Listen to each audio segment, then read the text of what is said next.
dejar que suceda y mucho menos que pase a mayores. Adri. Bueno, recordemos que también el caso de Araceli, ¿no? También hubo un nuevo detenido esta semana, el hermano de Baradaco.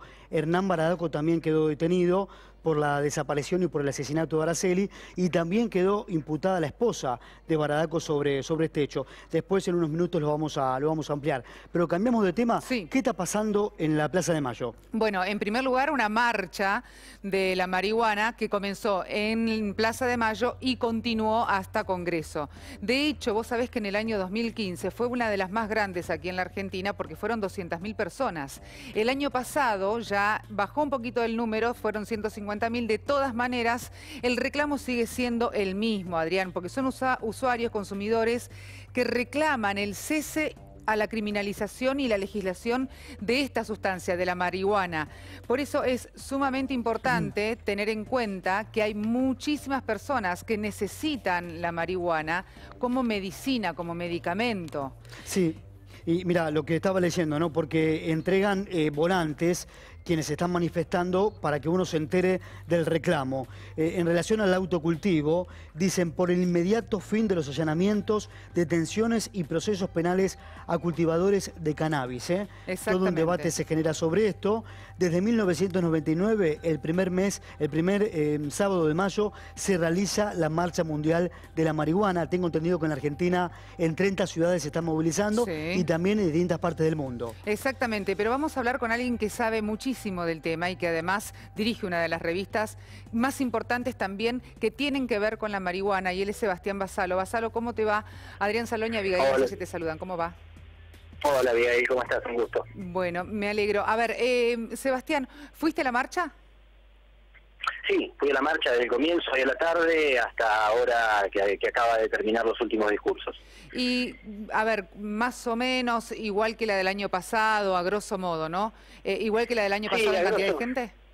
Exactamente, a grosso modo, te escuchaba recién presentar la nota, fue la misma cantidad de gente aproximadamente que el año pasado, un poquito menos de la que había ido en 2015, que habían superado las 200.000 personas, pero estamos hablando de una marcha que fácil había 150.000 personas. En las imágenes que ya se están difundiendo a prensa, desde la toma aérea que pudimos hacer, se logran ver fácil entre 6 y 8 cuadras de Avenida de Mayo repletas de gente de un lado a otro de la vereda.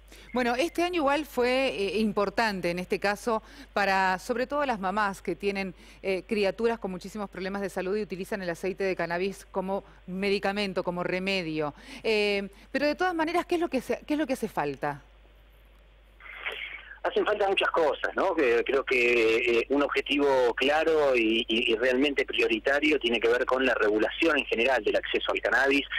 Cuando hablo de la regulación del acceso, hablo de que el Estado se haga cargo de la manera legal y segura en que las personas que usan cannabis, tanto con fines terapéuticos como con fines recreacionales, puedan acceder a una sustancia de calidad controlada y se alejen de esta manera de los riesgos que implica para ellos el mercado negro, tanto para su salud personal, porque adquieren sustancias podridas, como para su seguridad, porque tienen que enfrentar a la criminalidad para poder acceder a su sustancia. Y no solo implicaría un beneficio para ellos, sino en general para la sociedad, porque una persona menos que pone su plata en el mercado negro y pasa a destinarla a un formato legal, es una persona menos que financia el narcotráfico.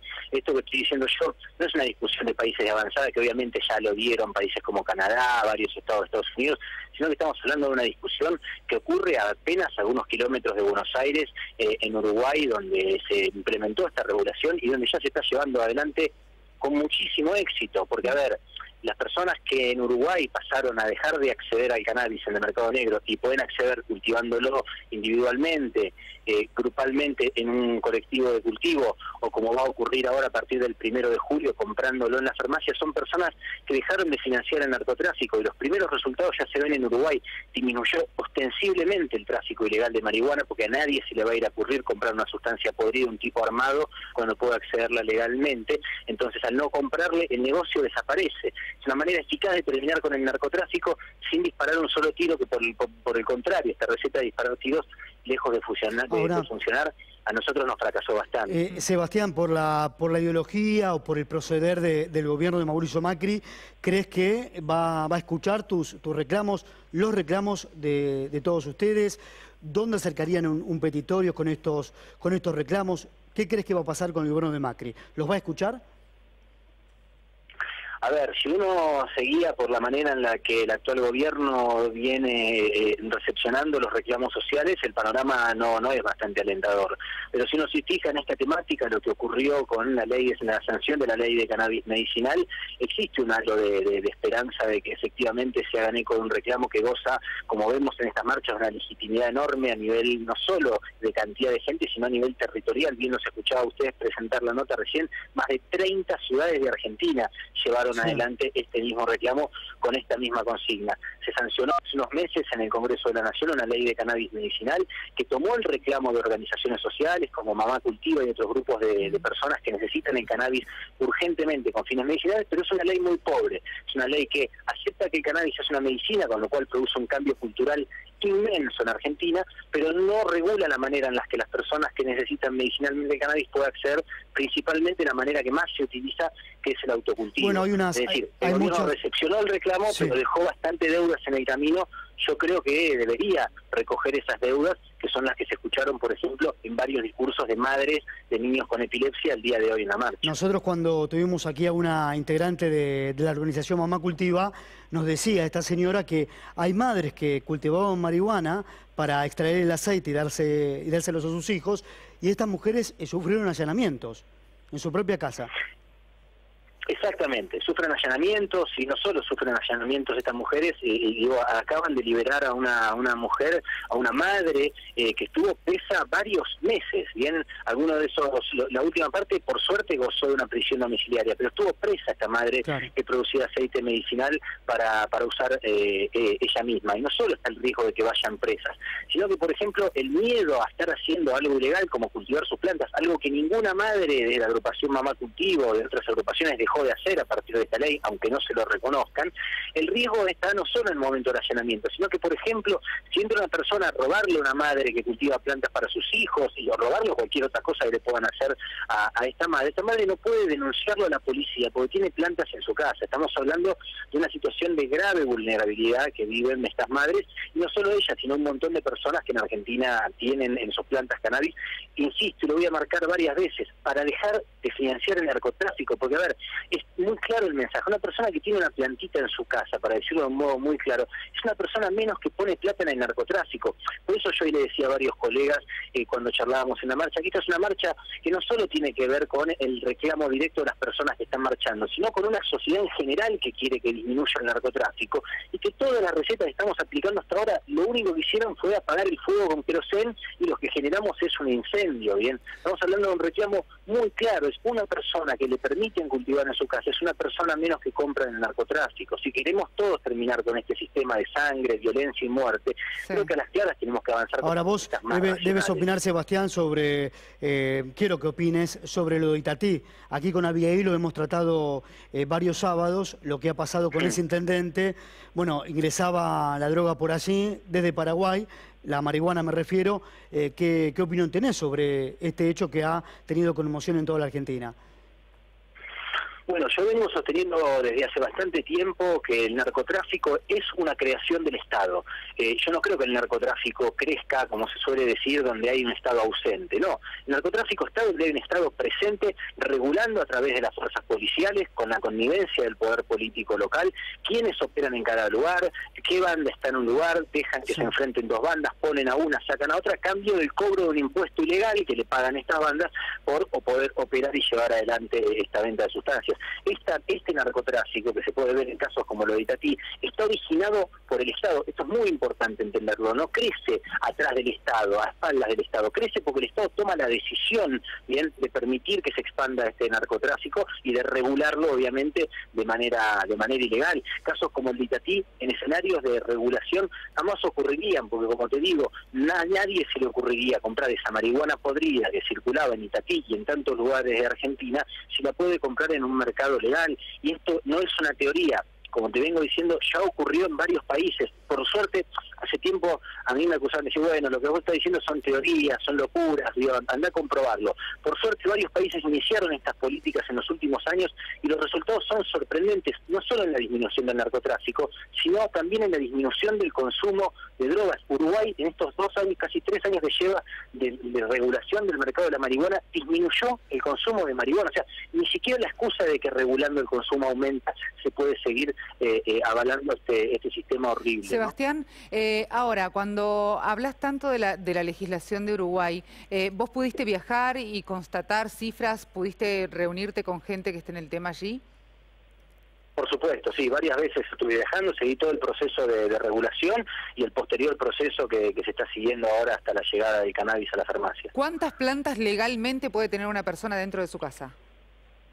La ley permite tener 6 plantas hembra de cannabis. El cannabis es una planta que tiene machos y hembras. El macho no posee sustancias psicoactivas, por eso es que la ley no regula la cantidad de plantas abiertamente, sino las plantas que mostraron ya su sexo a través de la flor y que son hembras y que son utilizables para producir sustancia para poder ser usada con fines recreacionales o medicinales. Hasta 6 plantas puede tener una persona, y las personas que se agrupen para cultivar en conjunto en lo que se conoce como clubes de cultivo pueden tener hasta 99 plantas y un total de 45 miembros los clubes. Ahora, frente a eso, la pregunta es del desconocimiento y me pongo en abogado del diablo en este caso. Dale, ¿No puede dale. ser que si uno tiene un club de cultivo o en su casa posee más de 6 plantas hembras de marihuana, se genere también una venta? No estamos hablando ya de narcotráfico, pero sí estamos hablando de venta de droga. Por supuesto, también puede ser que un laboratorio legal de medicamentos trafique por atrás medicamentos y no lo haga de la manera en la que lo tiene que hacer. Por supuesto, digo, ocurre con cualquier negocio que alguien no pueda no cumplir la ley. Ahora, es mucho más fácil y efectivo para un Estado hacer cumplir la ley en un Estado de derecho, en un escenario regulado, que, como te digo, poder hacer respetar una ley en un escenario de ilegalidad absoluta, donde lo único que haces es generar una guerra descontrolada, que donde vos no podés, digo, y lo demuestra en estas últimas décadas, no podés controlar absolutamente un fenómeno como el narcotráfico que está en expansión. Por supuesto que puede ocurrir, pero como digo, ocurre con las gaseosas, con los puchos que se ingresan por la frontera no legalmente, digo, puede suceder, pero es mucho más efectivo poder controlar que eso no suceda en un escenario regulado. No, claro, absolutamente de acuerdo, salvo que si bien es cierto el tabaco es una droga, también provoca adicción.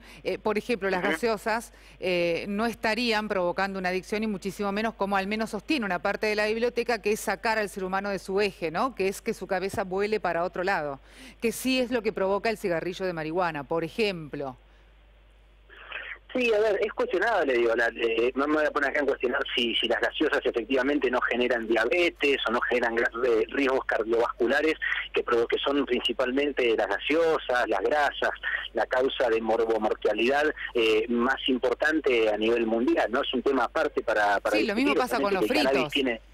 Exactamente, digo, el cannabis también tiene riesgos, obviamente, pero como te digo, los riesgos, la manera de controlar los riesgos que puede producir el uso de cannabis son infinitamente mayores en un escenario de legalidad. Con la legalidad aumenta la percepción del riesgo. A ver, hubo un estudio muy importante que se hizo en varios países del mundo, en el cual se le preguntaba a la gente que compraba en las farmacias medicamentos y a la gente que compraba sustancias ilegales por qué iban a consumirlas.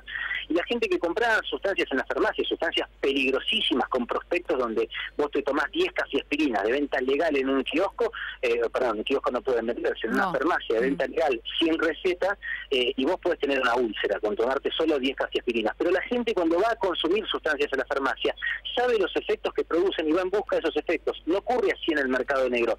Las personas consumen sustancias en el mercado negro muchas veces por la fantasía que les genera la ilegalidad de esas sustancias, fantasía que no existe en un contexto de legalidad. Por eso digo que la legalidad aumenta la percepción del riesgo. Es más fácil trabajar sobre campañas de educación, sobre prevención y sobre disminución de los riesgos que pueden ocasionar el uso de sustancias. Y me remito a las cifras. Todos los países en el mundo, todos los países, y es interesante preguntarle a alguien, porque está buenísimo que haya opiniones a favor y en contra, digo, esto se tiene que debatir. Por supuesto, sobre la base del disenso se construye además. Claro, bueno, es muy interesante preguntarle a alguien que se oponga a la regulación de los mercados, por ejemplo, del cannabis, qué ocurrió en todos los países que regularon o legalizaron. Todos ellos, hasta los que no les funcionó tan bien en algunos aspectos la legalización, todos disminuyeron el consumo de cannabis. No hay un solo país en el mundo, uno solo que se puede denunciar de ejemplo, que haya regulado. ¿Y hablamos a cuánto? Norteamericano. ¿Y a cuánto? ¿Cómo? ¿Cuánto, por ejemplo? En Uruguay disminuyó en solo 3 años un 0,5% el consumo de marihuana en las etapas jóvenes. Yo creo que eso es un número, más allá de la cantidad, obviamente 0,5% uno puede decir, bueno, no es tanto. Pero bueno, a ver, es un avance. Estamos hablando de que en un escenario de ilegalidad no dejaba de aumentar y de repente en 3 años, donde se construyen campañas de prevención, de educación, de lo que en Uruguay se llama uso responsable. Una frase que a mí me llamó mucho la atención, que está en todos los tickets que se le da a la persona cuando en Uruguay van al correo a inscribirse para poder comprar a partir del 1 de julio cannabis en las farmacias. Abajo de todo, en todos los tickets, usan una frase que para mí es paradigmática de esto que estamos hablando, que es regular es ser responsable, ¿bien? Es que el Estado tome una actitud de responsabilidad frente a un fenómeno, no se tape los ojos, y en lugar de perseguir a los tiros y encerrar a la gente que consume, se la eduque, se prevenga acerca de los daños y obviamente se asista a quienes tengan un problema. Todo esto que te digo recién es imposible en un escenario de ilegalidad. Sebastián, a ver, te vamos a usar de cronista. ¿Cómo fue la movilización? Contanos cómo se desarrolla una marcha en favor de la marihuana. ¿Cuánta gente, por ejemplo, o si tenés a grandes rasgos el número que pudo haber ido hoy de concurrentes? ¿Van jóvenes, van familias? ¿De qué se habla? ¿Qué reclaman los jóvenes que van? Hacenos de cronistas por un minuto nada más. Dale, a ver, vamos a hacer el intento. Voy a hablarte puntualmente de la ciudad de Buenos Aires porque en este momento estamos recabando las cifras de las otras 30 ciudades de Argentina y no tengo los números específicos y no quiero hablar sin saber. En la ciudad de Buenos Aires la marcha comienza con una concentración a partir del mediodía en Plaza de Mayo, donde se acercan usuarios, no usuarios, familias, madres de niños que tienen problemas de distintas enfermedades y que hacen uso del cannabis para disminuir esos problemas, personas allegadas, por ejemplo, a pibes que tuvieron problemas con la ley. En este momento, en una marcha puntual de este año, estaba la familia de Lautaro Ferraro, un pibe de 25 años, martillero público, estudiante de música en un conservatorio del partido de San Martín, que tenía en su casa plantas de cannabis para su propio consumo, sin ninguna prueba de comercio en toda la causa, y hace 2 meses que Lautaro está privado de libertad en una prisión. Bien, los familiares de Lautaro, que no hacen uso del cannabis, que no es que les gusta fumar marihuana, ni mucho menos, se hicieron presentes en la marcha, fueron unas de las personas que marcharon. También estaba esta persona que les contaba, esta madre que se llama Adriana Funaro, esta madre que había sido encarcelada, que estuvo varios meses en prisión y que acaba de ser liberada.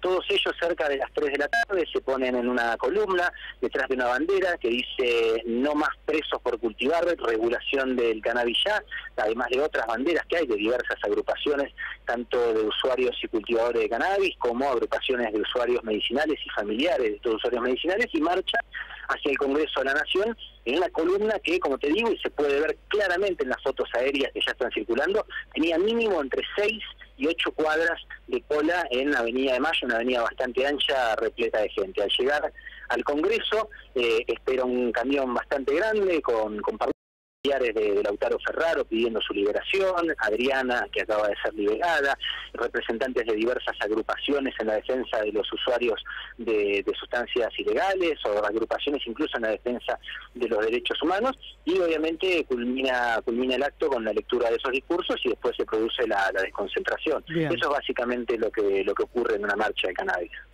Bien. Sebastián, ahora, todas las mamás que cultivan o que tienen en su casa plantas, ¿pueden hacer algún tipo de pedido, no sé, recurso de amparo, algo o no?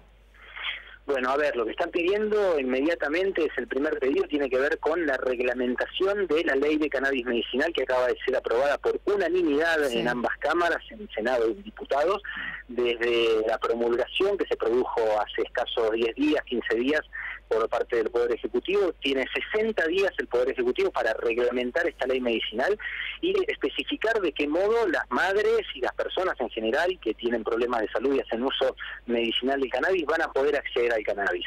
Un artículo de esa ley, el artículo 8, habla de la creación de un registro, bien, que en una redacción un tanto confusa de ese artículo, crea esta especie de registro para que se anoten las familias que cultivan cannabis, tanto para ellos mismos como para otra persona, porque recordemos que una madre que cultiva para su hijo y no es consumidora no está haciendo autocultivo, está haciendo cultivo solidario, está cultivando para otra persona que no es ella. Entonces, esta reglamentación va a tener que tener en cuenta no solo el cultivo para uno mismo, que hace medicinalmente, sino también el cultivo que hace una persona para otra que no puede hacerlo, por ejemplo, un niño o incluso ancianos que no pueden andar trasladando macetas.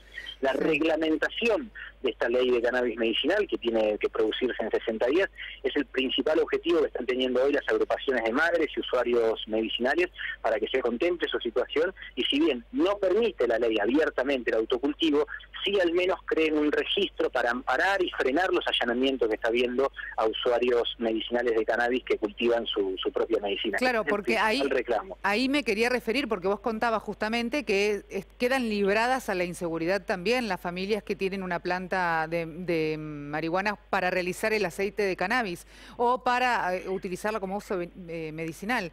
Frente a eso, más allá de si es autocultivo, cultivo solidario, lo que fuere, debería haber una figura legal que pueda amparar a estas familias. Absolutamente, porque estamos hablando incluso de familias que no les queda otra que cultivar su propio cannabis, porque no solo lo hacen por razones económicas, porque es mucho más barato que los 23.000 pesos que cuesta un tubito de aceite medicinal, que es el único que se puede importar del exterior, sino que ese aceite medicinal, el único que se puede importar por razones legales que no vienen ahora al caso, sirve solo para muy poquitos casos. Para el resto de los casos de chicos, por ejemplo, que tienen epilepsia, no sirve ese aceite, necesitan otras cepas que además necesitan cambiarlas cada 2-3 meses porque van produciendo tolerancia. Entonces las madres tienen que rotar un total de 6-7 cepas cada una, están calculando ahora, que son las que permiten volver a la cepa inicial en la cual había desarrollado tolerancia el niño, y para eso necesitan cultivar en conjunto esas cepas hasta tanto el Estado esté en condiciones de producirlo, algo que no va a ocurrir dentro de varios años, ¿no? ¿Hay laboratorios ya en Argentina, en el país, que estén realizando pruebas, por ejemplo, para fabricar aceite de cannabis? No, no lo hay ahora porque, como te decía, la ley no está reglamentada aún y se desconocen los detalles a partir de los cuales se van a autorizar a los laboratorios públicos en Argentina, porque la ley habla precisamente de centrar la producción en laboratorios públicos acerca de en qué condiciones, cómo van a producir estos medicamentos que, como te digo, no van a poder llegar a la farmacia porque la ley no permite, esta ley de cannabis medicinal, la venta de productos farmacéuticos a base de cannabis. A ver, si no me equivoco, tengo entendido, Sebastián, que cultivar cannabis va a estar a cargo del INTA, ¿es así? El INTA y el CONICET son los únicos dos organismos que van a estar autorizados a cultivar el cannabis, que van a necesitar estos laboratorios públicos para producir los fármacos a base de cannabis o los cogollos, porque recordemos otra cifra, el 95% de los usuarios de cannabis medicinales, solo medicinales a nivel mundial, usan la flor, no el aceite. Acá se puso muy de moda a partir de algunos casos de epilepsia el uso de aceite, pero en general el uso medicinal del cannabis más usado en todo el mundo, en Canadá, en todos los países que regularon, son los cogollos, las flores de la planta vaporizadas, es decir, para el que no entiende mucho, metidas en un aparato que es una especie de nebulizador que hace pasar calor por la flor y se ingiere a nivel pulmonar, como si fuera un nebulizador, la sustancia activa que tiene esa flor en lugar de ingerir la comida en forma de aceite. El INTA y el CONICET están autorizados, no se sabe todavía cómo, a cultivar el cannabis que van a producir los laboratorios públicos para exclusivamente ser repartidos por el Estado a quienes se anoten, vienen un estudio científico de gran magnitud, que en teoría va a ser el Estado, y a esas personas que se anoten en ese estudio y que se sometan a que el Estado revise si efectivamente les hace bien el cannabis, van a poder recibir ese cannabis. No lo va a poder recibir cualquier persona en una farmacia, al menos en la letra que dice ahora la actual ley de cannabis medicinal. Sebastián, muchas gracias por este contacto, muy amable. No, por favor. Gracias. Bueno, está nuestro compañero Abigail ya parado.